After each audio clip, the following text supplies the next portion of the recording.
Hello everyone, एडुगोल्ड के platform में आप सबको स्वागत है। मैं हूं आपका educator Sharanya and welcome back to the geography mapping series for the prelims.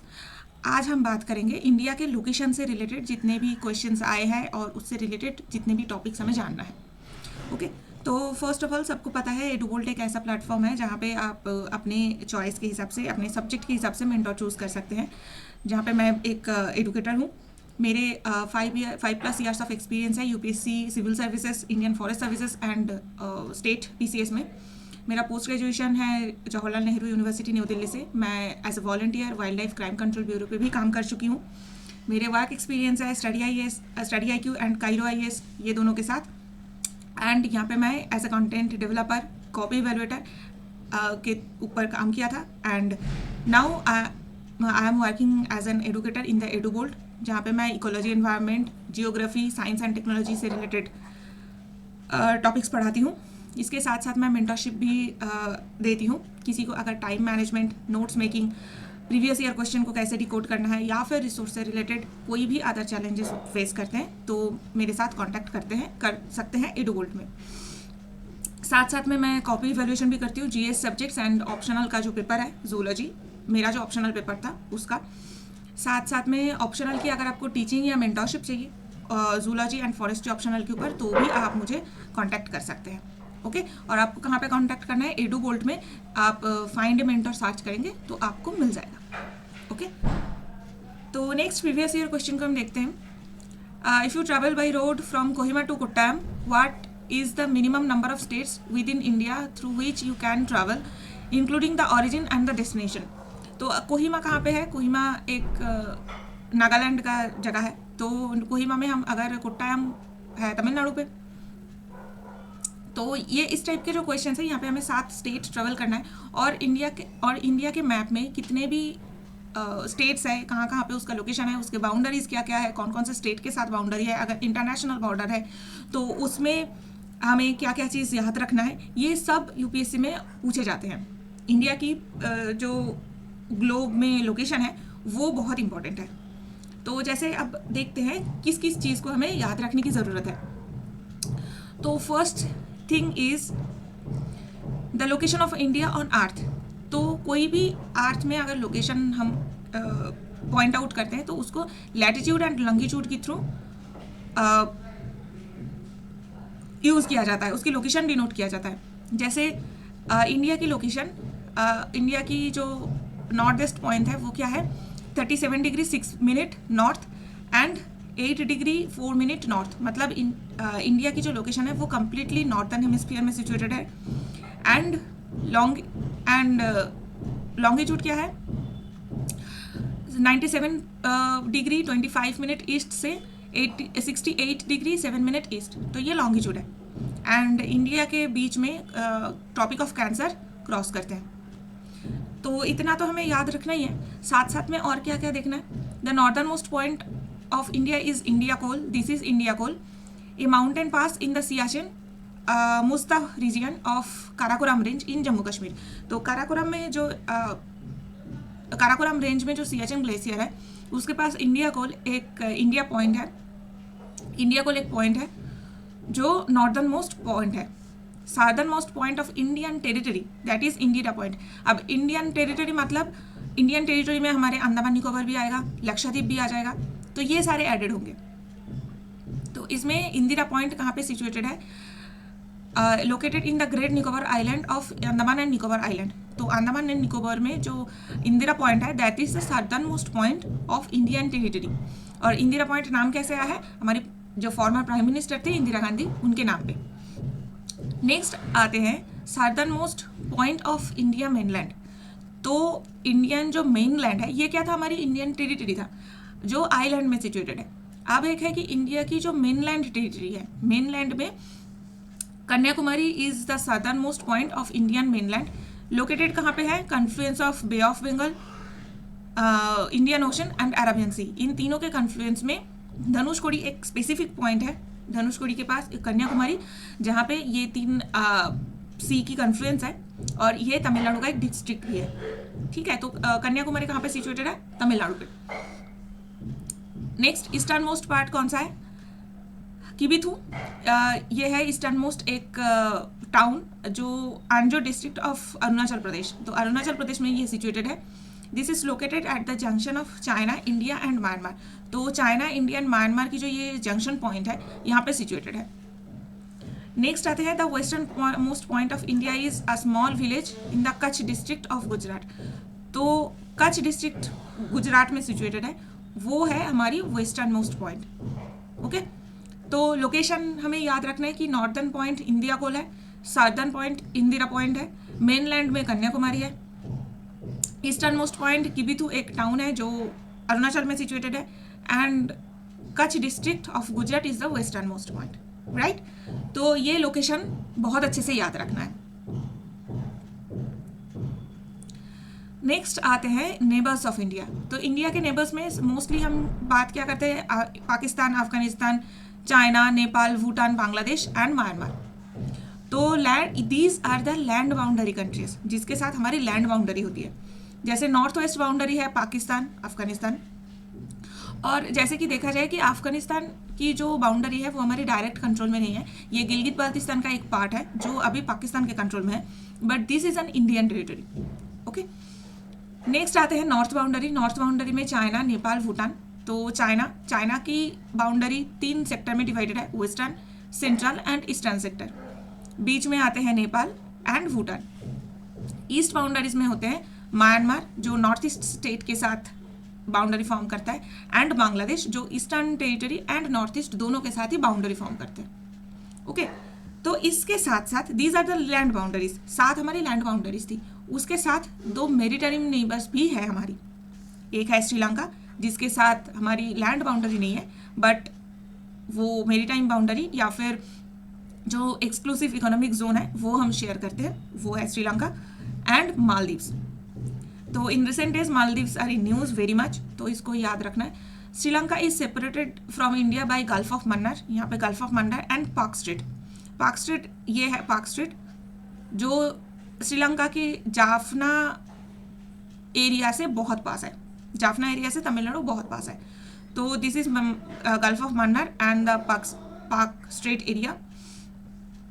और Maldive island is situated to the south of the Lakshadweep. तो लक्षद्वीप के साउथ में, सो मैप में this is north, this is south, this is east and this is waste.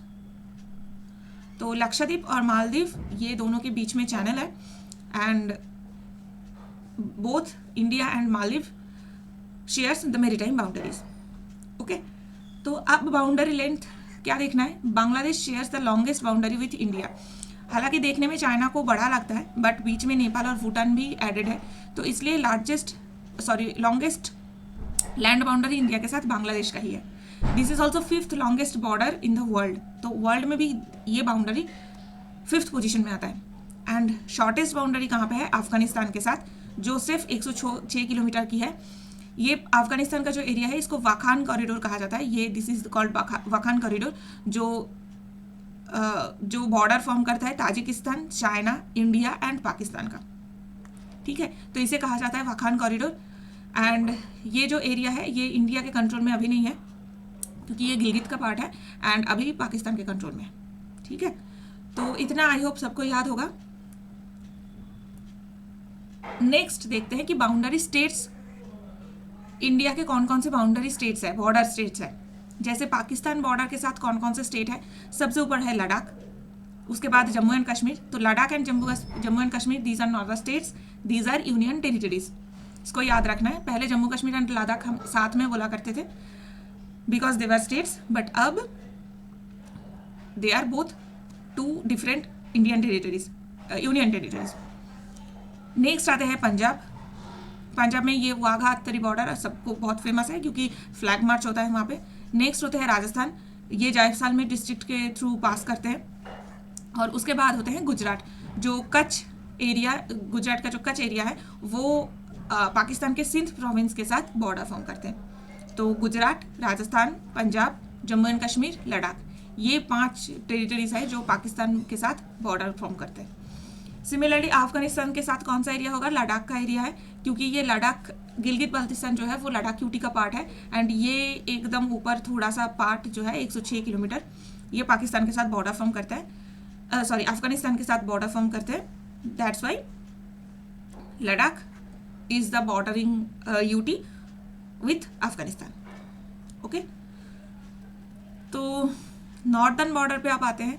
Northern border पे क्या है, सबसे पहले चाइना है। चाइना की वेस्टर्न सेक्टर किसके किसके साथ मार्च होते हैं, जैसे लद्दाख, सबसे पहले लद्दाख, उसके बाद हिमाचल प्रदेश, उत्तराखंड, उत्तर प्रदेश,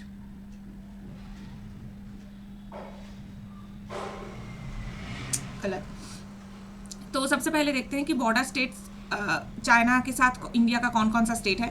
सबसे पहले तो है लद्दाख, उसके बाद हिमाचल प्रदेश, उत्तराखंड, सिक्किम एंड अरुणाचल प्रदेश। तो सिक्किम का भी जो नॉर्दर्न सिक्किम का पार्ट है वो एक्चुअली तिब्बत के साथ, ये जितने भी स्टेट्स है these forms the boundary with Tibet, but Tibet भी अभी चाइना का पार्ट है, तो हमें याद रखना होगा कि अभी चाइना के साथ ही बॉर्डर स्टेट्स है।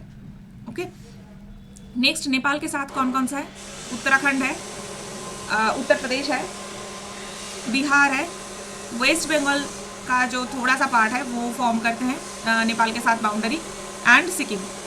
तो ये 5 स्टेट जो है ये नेपाल के साथ बॉर्डर फॉर्म करता है। ठीक है, इसको याद रखना है। वेस्ट बंगाल का बहुत ही छोटा सा पार्ट है, डोंट फॉरगेट दिस। नेक्स्ट आते हैं भूटान के साथ कौन कौन सी टेरिटरीज है। भूटान के साथ है वेस्ट बंगाल का पार्ट, सिक्किम, असम एंड अरुणाचल प्रदेश। तो भूटान एक छोटा सा हिमालयन स्टेट है, इसमें याद रखना है कि सिक्किम, वेस्ट बंगाल, असम एंड अरुणाचल प्रदेश, ये 4 स्टेट है जो भूटान के साथ बाउंड्री फॉर्म करता है। एंड और क्या चीज़ याद रखना है कि Nepal and Bhutan both are landlocked countries, and उधर अफगानिस्तान जो नॉर्थ वेस्टर्न बॉर्डर पे था वो भी एक लैंडलॉक्ड कंट्री है। ठीक है, नेक्स्ट ईस्टर्न बॉर्डर की अगर बॉर्डरिंग स्टेट्स देखें तो बांग्लादेश के साथ बॉर्डर कौन कौन फॉर्म करता है। सबसे बड़ा तो है वेस्ट बंगाल ईस्टर्न बॉर्डर पे, उसके बाद मेघालय, आसाम, त्रिपुरा एंड मिजोरम। तो वेस्ट बंगाल, आसाम, मेघालय, त्रिपुरा एंड मिजोरम, ये 5 स्टेट है जो बांग्लादेश के साथ बॉर्डर फॉर्म करता है। और वहीं पे म्यांमार के साथ कौन कौन करता है, अरुणाचल प्रदेश, अरुणाचल प्रदेश का साउथ ईस्टर्न जो पार्ट है वो म्यांमार के साथ बॉर्डर फॉर्म करता है, नागालैंड, मणिपुर एंड मिजोरम। तो ये म्यांमार जिसके पुराना नाम बर्मा था उसके साथ बॉर्डर फॉर्म करता है अरुणाचल प्रदेश, नागालैंड, मणिपुर, मिजोरम। ओके, तो ये याद रखना होगा। जैसे Arunachal Pradesh Bhutan, China and Myanmar तीनों के साथ ही बॉर्डर फॉर्म करता है, 3 इंटरनेशनल बाउंड्रीज है इसके साथ। ठीक है, तो इसको याद रखना है, डोंट फॉरगेट। तो अब हम देखते हैं कि इन जितने भी बाउंड्रीज है उसके स्पेसिफिक नेम कभी कभार न्यूज़ पे रहता है, तो उसका नाम क्या है। जैसे इंडिया पाकिस्तान बाउंड्रीज जो था उसका पहले रैडक्लिफ लाइन नाम था, बट 1971 में बांग्लादेश मुक्ति युद्ध के बाद जो फ्रीडम स्ट्रगल था बांग्लादेश का, उसके बाद यही रैडक्लिफ लाइन इंडिया पाकिस्तान के भी बॉर्डर फॉर्म करता है। तो रैडक्लिफ लाइन क्या है, divided British India into 2 independent countries, India and Pakistan in 1947। तो 1947 में ब्रिटिश इंडियन एम्पायर में this was the Radcliffe line, ये एक रैडक्लिफ लाइन था, ये भी एक रैडक्लिफ लाइन था। Okay, it was named after the architect Cyril Radcliffe जो बॉर्डर कमीशन के चेयरमैन हुआ करते थे। अब रैडक्लिफ लाइन 3 पार्ट में डिवाइडेड है, west Pakistan, India and east Pakistan, ये 3 कंट्री को फॉर्म करता है। 1971 के वार के बाद जो रैडक्लिफ लाइन इंडिया और ईस्ट पाकिस्तान का बॉर्डर हुआ करता था वही इंडिया एंड बांग्लादेश के बीच का बॉर्डर है। ओके, बट कुछ और चीज़ भी याद रखना है। जैसे 1947 में ही ये रैडक्लिफ लाइन कहाँ तक है, पंजाब के कुछ एरिया एंड जम्मू कश्मीर के स्टार्टिंग तक है। बट इसके बाद फिर एलओसी कहाँ से आया, ये जो एलओसी फॉर्म करता है एलओसी कहाँ से आया। तो 1947 में जब पाकिस्तान डिफरेंट सोल्जर्स के थ्रू एंड ट्राइब्स के थ्रू जम्मू कश्मीर में अटैक किया था एकदम पहले ही, and Jammu Kashmir the state of Jammu Kashmir India के साथ ट्रीटी साइन किया। राजा हरि सिंह के नाम सबको पता होगा। तो उसी टाइम जवाहरलाल नेहरू यूएन के पास ये जो सडन अटैक है इसको लेके कंप्लेन किए थे। तो यूएन ने उस टाइम पे कहा कि जो जिस कंडीशन पे है, जो जिस एरिया पे है, उसी एरिया पे सीज फायर हो जाए। तो पहले ये सीज फायर लाइन हुआ करता था, इसको सीज फायर लाइन बोलते हैं, बट बाद में यही लाइन ऑफ कंट्रोल या फिर एलओसी के नाम से इनफेमस हो गया। एंड अभी जम्मू कश्मीर के जो बॉर्डर है वो एलओसी की ही बॉर्डर है। अब सीज फायर लाइन इसलिए बन गया क्यों, तो अब देखा जाता है जैसे पूंछ, उरी, बारामूला, ये जो एरियाज है ये एलओसी के दोनों बॉर्डर पे है। मतलब ये पाकिस्तान के साइड पे भी एक बारामूला, उरी, पूंछ, ये सारे एरियाज है, इंडियन साइड पे भी है। क्योंकि जो soldiers Indian army and Pakistan army along with the tribes जो जिस एरिया पे था उसी एरिया पे सीजफायर लाइन बनवाया गया था, उसी एरिया पे सीजफायर भी हो गया अकॉर्डिंग टू यूएन। ये जो जहाँ जिस एरिया पे था उसी एरिया पे सीजफायर कर दिया एंड वही सीजफायर बाद में एलओसी का नाम ले लिया। ठीक है, तो इसको याद रखना है कि रेडक्लिफ लाइन जो है इंडिया और पाकिस्तान के बीच में वो जम्मू कश्मीर में नहीं है। जम्मू कश्मीर में ये लाइन ऑफ कंट्रोल के नाम से जानते हैं। ओके, नेक्स्ट आते हैं boundary with India and China. तो वेस्टर्न सेक्टर में इंडिया और चाइना की जो बाउंड्री है उसको लाइन ऑफ एक्चुअल कंट्रोल या एलएसी बोलते हैं। See this is the LOC, this is Pak occupied Kashmir, this is PoK, और ये गिलगित, ये बाल्टिस्तान का एरिया है, ये गिलगित का एरिया है। And this is ceasefire line क्योंकि इंडियन आर्मी और पाकिस्तान आर्मी जो जहाँ पे था उसी कंडीशन में सीजफायर हो गया था एंड बाद में यही लाइन ऑफ कंट्रोल बन गया। ठीक है, तो अब इसमें अब सबको समझ में आ रहा है। बट नाउ हम अब बात करते हैं लाइन ऑफ एक्चुअल कंट्रोल के बारे में। तो लाइन ऑफ एक्चुअल कंट्रोल या एलएसी है de facto border between India and China in the western sector. तो वेस्टर्न सेक्टर में लद्दाख में लाइन ऑफ एक्चुअल कंट्रोल है और इस एरिया को जो चाइना कंट्रोल करते हैं इसको अक्साई चीन बोला जाता है। This separates the areas of physical control between two countries. तो अब लाइन ऑफ एक्चुअल कंट्रोल में कन्फ्लिक्ट क्या है कि इंडिया जो लाइन को फॉलो करता है, चाइना वो लाइन को फॉलो नहीं करता। चाइना के लिए वो लाइन इंडिया के और भी थोड़ा सा अंदर है। तो this is the conflict zone जो पैंगोंग लेक के पास है, जो दौलत बेग ओल्ड लेक को क्रॉस करते हुए है। तो कन्फ्लिक्ट इस रीजन पे है। तो the border has been a source of friction between two countries since 1962 war.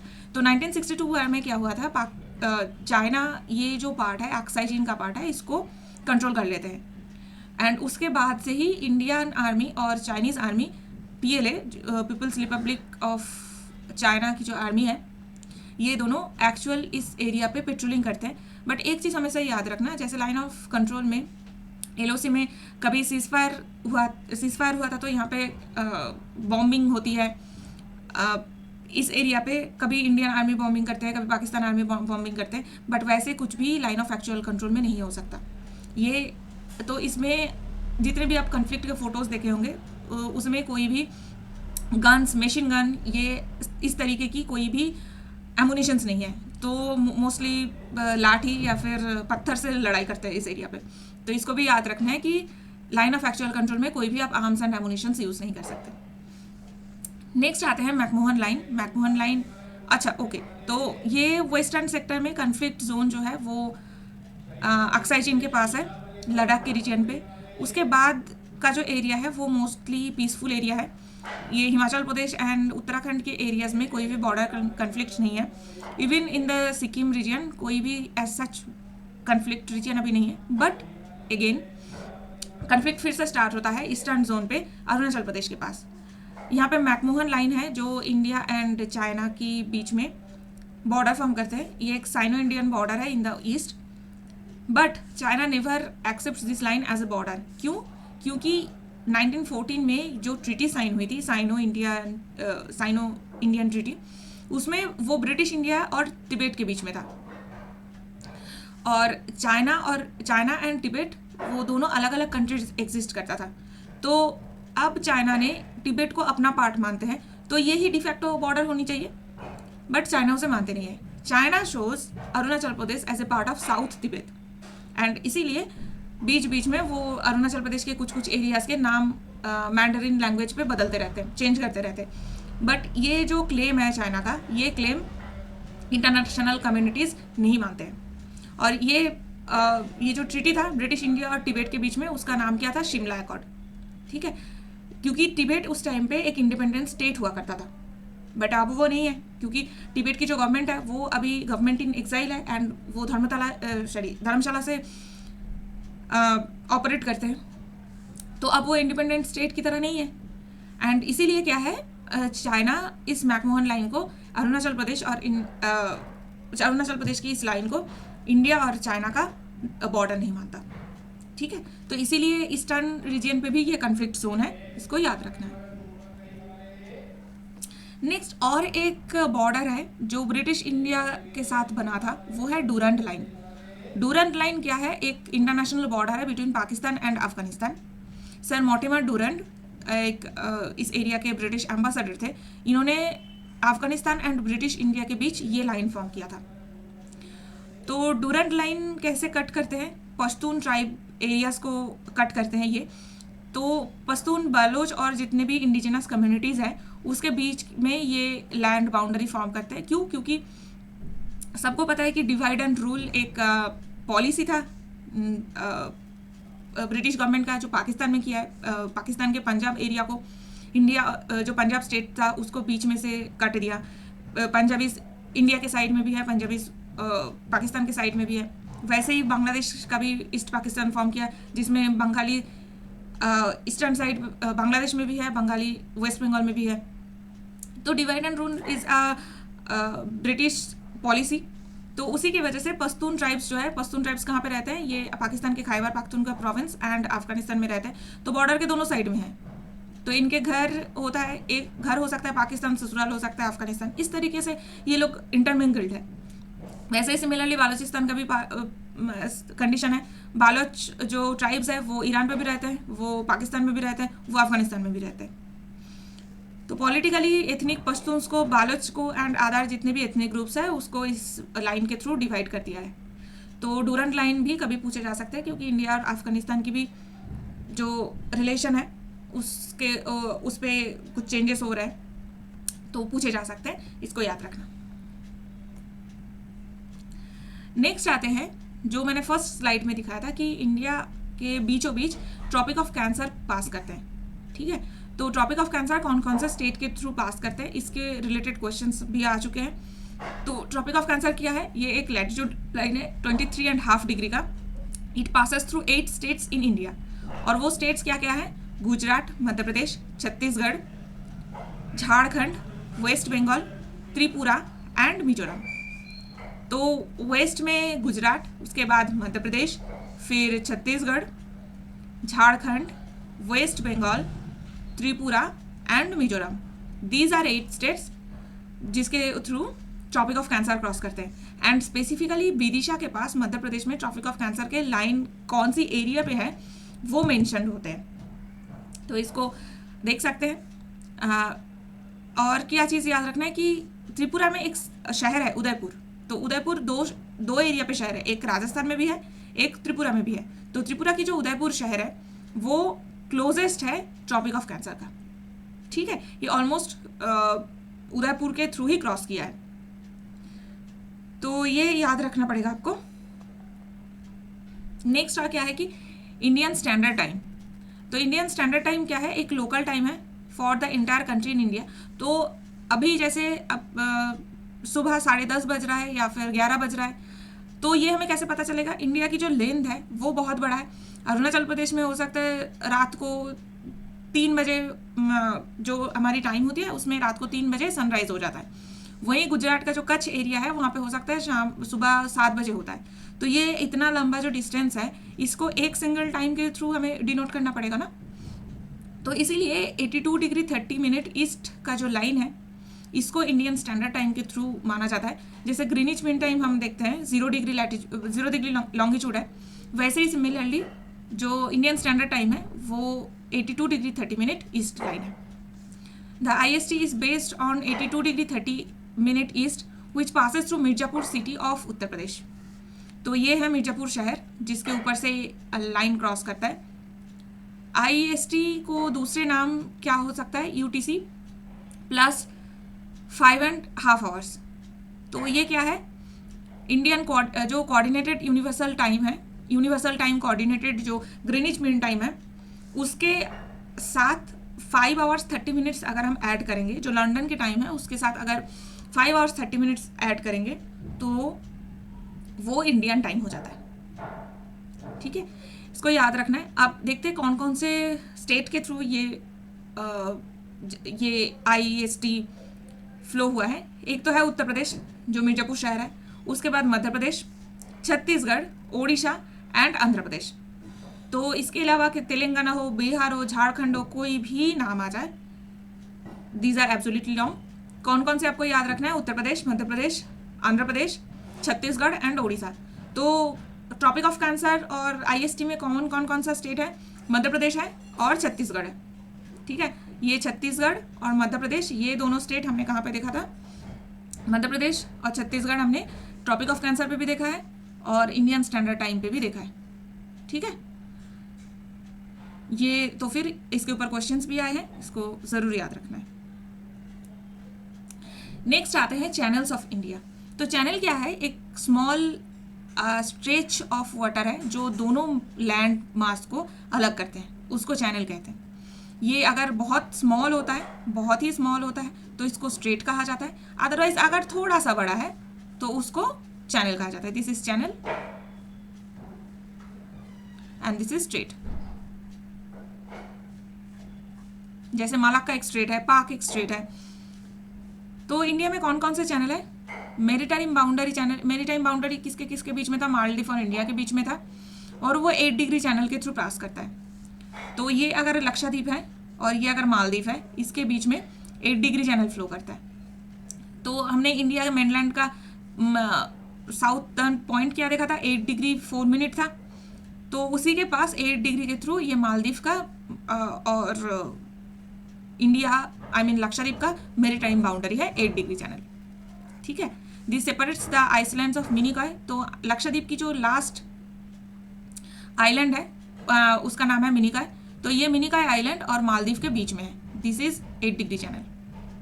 Similarly 9 degree channel क्या है? 9 डिग्री चैनल लक्षद्वीप के बाकी जितने भी आइलैंड्स हैं और मिनिकॉय को अलग करता है।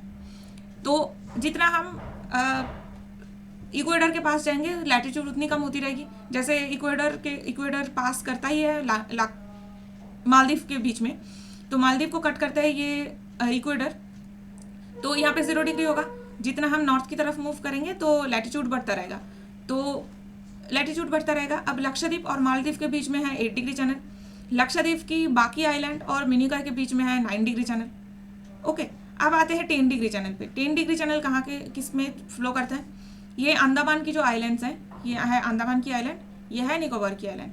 तो अंडमान और निकोबार के आइलैंड के बीच में 10 डिग्री चैनल फ्लो करता है। सी 10 degree channel separates the islands of Andaman from the Nicobar archipelago. तो ये निकोबार की जो आइलैंड्स हैं, निकोबार आर्कीपेलागो और अंडमान, ये दोनों के बीच में फ्लो करता है 10 डिग्री चैनल।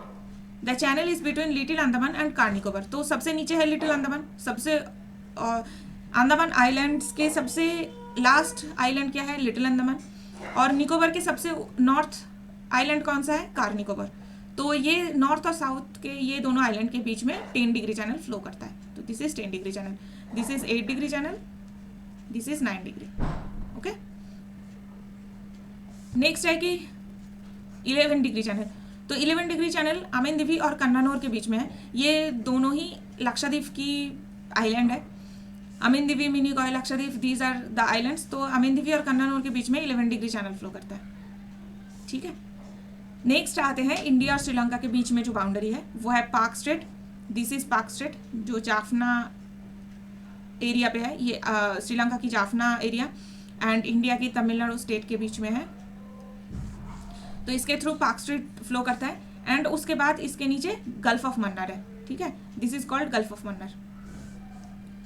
तो ये Tamil Nadu state of India and Mannar district of northern province of Sri Lanka के बीच में है पाक स्ट्रेट। ठीक है, तो नेक्स्ट आते हैं कोकोस चैनल। तो कोकोस चैनल क्या है? एक वाटरवे है that separate Cocos island from the landfall island of Andaman Nicobar island archipelago. तो कोकोस चैनल कहाँ पे है? ये है कोकोस चैनल। यहाँ पे कोकोस आइलैंड है जो म्यांमार का आइलैंड है, बारमा की island, this is Cocos channel. And इसके नीचे अंडमान की आइलैंड स्टार्ट होती है। तो इंडिया और म्यांमार के बीच में अगर कोई वाटर चैनल है तो वो क्या होगी, कोकोस चैनल। ठीक है, this is also maritime boundary between India and Myanmar. तो चैनल्स के बारे में हमें बहुत अच्छे से जानना है। नेक्स्ट और कौन सा चैनल है, the grand channel separates great Nicobar islands from the Sumatra islands of Indonesia. तो नेक्स्ट इंडिया और ये है इंडोनेशिया। ठीक है, दिस इज इंडोनेशिया, ये इंडोनेशिया है और ये मलेशिया। तो इंडोनेशिया और मलेशिया के बीच में ये है पाक state, state of Malacca, this is called state of Malacca. And ये है द ग्रेट चैनल और द ग्रैंड चैनल जो अंडमान और इंडोनेशिया के सुमात्रा आइलैंड के बीच में है। ये यहाँ से इंडोनेशिया कंट्री स्टार्ट हो रहा है। तो ये जो आइलैंड है इसका नाम क्या है, सुमात्रा आइलैंड। ठीक है, तो ये सुमात्रा आइलैंड है। अब ये किस जो ग्रैंड चैनल है, this separates the Nicobar islands and the Sumatra of Indonesia. ठीक है, this is also called 6 degree channel. तो अगर ग्रैंड चैनल के अलावा इसका कुछ और नाम है तो वो 6 डिग्री चैनल भी है। ये नाम याद रखना होगा क्योंकि because it's located the 6th degree north of equator. Okay, तो these are different channels in India जो आपको याद रखना है क्योंकि प्रीवियस ईयर में क्वेश्चंस भी आए हैं। जैसे प्रीवियस ईयर में हम देखिए 2014 में क्वेश्चन आया था, which of the following pairs of islands is separated each other by 10 degree channel. तो 10 डिग्री हमने कहाँ पे पढ़ा था, 10 डिग्री हमने कहाँ पे पढ़ा है, अंडमान एंड निकोबार के बीच ये है 10 डिग्री चैनल, राइट। तो सबसे ऊपर है कोकोस चैनल, उसके बाद 10 डिग्री चैनल, उसके बाद 6 डिग्री या grand channel. These are the eastern part and western part में सबसे पहले आते हैं 8 degree channel, 9 degree channel and 11 degree channel. Okay, तो सबसे नीचे है आपके 8 degree channel, this is 8 degree channel, this is 9 degree channel and उसके बाद आते हैं 11 डिग्री चैनल। ठीक है, तो आंसर क्या होगा, अंडमान एंड निकोबार के बीच में। ठीक है, सिमिलरली 2017 में भी क्वेश्चन पूछा गया है, which of the following is geographically closest to the great Nicobar. तो ग्रेट निकोबार लोकेशन कहाँ पे था, ये था। एंड उसको 6 डिग्री चैनल या फिर जो ग्रैंड चैनल है वो अलग करता है सुमात्रा के आइलैंड से, राइट। तो ग्रेट निकोबार के सबसे क्लोजेस्ट क्या होगी, सुमात्रा होगी। तो इंडोनेशिया की अगर हम आइलैंड्स को देखें तो सबसे पहले है सुमात्रा, उसके बाद जावा, उसके बाद एक बहुत बड़ा है बोर्नियो और एक है सुलावेसी जो ऐसे दिखती है। तो इसके अलावा सुमात्रा में ऐसे मलाक्का स्टेट है, इसके बीच में जावा स्टेट है, सुंडा स्टेट है। तो डिफरेंट स्टेट्स है, उसके बारे में स्मॉल वाटर चैनल्स है, उसके बारे में नेक्स्ट वीडियोस में जब इंटरनेशनल चैनल्स के बारे में पढ़ेंगे तो उस पर बात होगी। And this is called Sulawesi island. तो ये साउथ ईस्ट एशिया के डिफरेंट चैनल्स है, इसके बारे में पढ़ाई होगी। तो आंसर क्या होगा इसका, नेक्स्ट तो इसका आंसर क्या होगा कि जियोग्राफिकली सबसे क्लोजेस्ट क्या है, सुमात्रा है। ओके, तो डिफरेंट ईयर्स में इस तरीके की क्वेश्चन पूछा है, आगे भी पूछ सकते हैं, बेटर बी प्रिपेयर। एंड इसके साथ साथ इंडियन जियोग्राफी के पार्ट्स कंप्लीट होते हैं। स्टैटिक जितने भी चीज़ें प्रीवियस ईयर में पूछे गए हैं और आने की प्रोबेबिलिटीज़ है उसके बारे में हमने बात कर लिया है।